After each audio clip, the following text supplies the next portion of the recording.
Hello bachcho, let's see this question. The question says arrange nitrogen, oxygen and sulfur in order of decreasing electron affinity. Option A, sulfur is greater than oxygen is greater than nitrogen.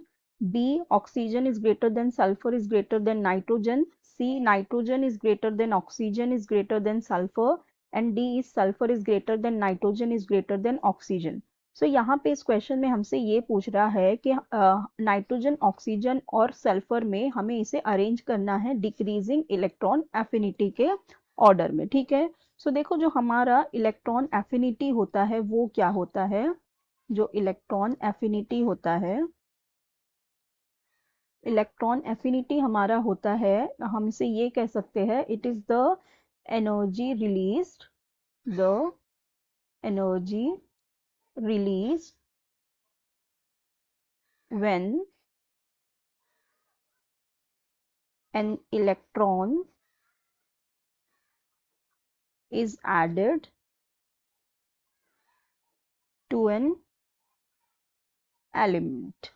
ठीक है, सो हमारी electron affinity क्या होती है, ये होती है amount of energy release होती है जब हम इलेक्ट्रॉन को ऐड करते हैं। ठीक है, सो हमारी हाईएस्ट इलेक्ट्रॉन एफिनिटी कब होती है, जब हमारे पास when we add an electron to the element. ठीक है, अब देखो अब हमारे पास यहाँ पे कौन कौन से एटम दिए हुए हैं, नाइट्रोजन, ऑक्सीजन एंड सल्फर दिया हुआ है। ठीक है, अगर हम इसे देखें सो हमारे पास जो नाइट्रोजन होगा ये हमारे ग्रुप 15 एलिमेंट में आएगा। ठीक है, यहाँ पे नाइट्रोजन आ जाएगा, फिर उसके बाजू में आएगा ऑक्सीजन और सल्फर यहाँ पे आएगा। ठीक है, यहाँ पे ये ऐसा ग्रुप 16 एलिमेंट हो गया, फिर यहाँ पे ऐसे 17 हो जाते हैं। ठीक है, सो मतलब अगर हम ये देखें,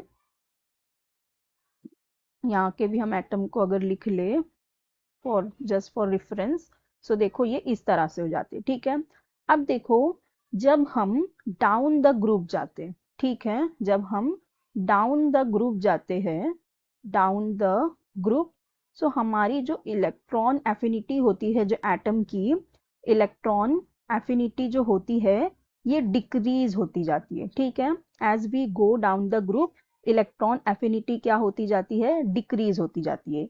तो इसका मतलब कि नाइट्रोजन और ऑक्सीजन की इलेक्ट्रॉन एफिनिटी ज्यादा होनी चाहिए as compare to sulphur, but ऐसा होता नहीं है, यहाँ पे एक्सेप्शन हो जाता है। क्या होता है कि ये देखो ये आते हैं हमारे सेकंड पीरियड में, ये हमारे है थर्ड पीरियड में। ठीक है, अब देखो ये जो सेकंड पीरियड के हमारे जो एटम होते हैं ये होते हैं वेरी स्मॉल इन साइज। ठीक है, ये क्या होता है, इनका साइज बहुत ही छोटा होता है। सो अब इनका साइज छोटा होने की वजह से क्या हो जाता है कि इनका साइज एक तो बहुत छोटा है, फिर इनके आजू बाजू जो उनके इलेक्ट्रॉन्स अपने हैं वो रहते हैं, अगर हम इनमें और इलेक्ट्रॉन को ऐड करेंगे तो उसमें क्या होने लगता है, इलेक्ट्रॉन्स में रिपल्शन होने लगता है। ठीक है, क्या होता है, इलेक्ट्रॉनिक रिपल्शन कह सकते हैं हम, क्या होता है, इलेक्ट्रॉनिक रिपल्शन होने लगता है। ठीक है, तो उसकी वजह से क्या हो जाता है, जो इनकी इलेक्ट्रॉन एफिनिटी होती है, इलेक्ट्रॉन एफिनिटी कम हो जाती है as compare to, as compare to third, as compare to third period atom. ठीक है, थर्ड पीरियड एटम।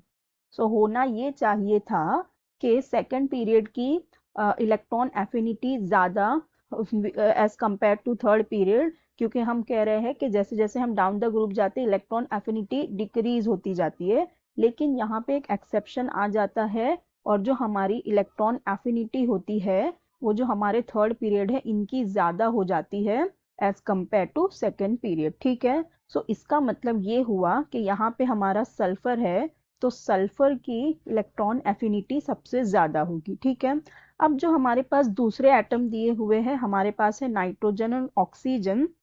सो जब हम लेफ्ट टू राइट जाते हैं, ठीक है, जब हम लेफ्ट टू राइट जाते हैं हमारे पीरियोडिक टेबल में, सो जो हमारी इलेक्ट्रॉन एफिनिटी है लेफ्ट टू राइट जाने पे इलेक्ट्रॉन एफिनिटी ये क्या कर जाती है, इंक्रीज करती जाती है। तो इसका मतलब कि नाइट्रोजन की इलेक्ट्रॉन एफिनिटी कम होगी और ऑक्सीजन की ज़्यादा होगी, तो ऑक्सीजन और नाइट्रोजन के बीच में हमारे पास आएगा ऑक्सीजन और फिर हमारे पास आएगा नाइट्रोजन। तो हमारा करेक्ट ऑर्डर हो जाएगा ये।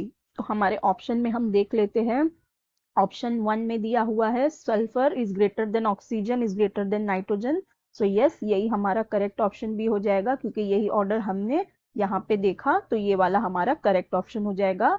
बाकी के ये सारे रॉन्ग हो जाएंगे, तो हमारा करेक्ट ऑप्शन हो जाएगा option A. So I hope you understood it well. Best of luck. Thank you.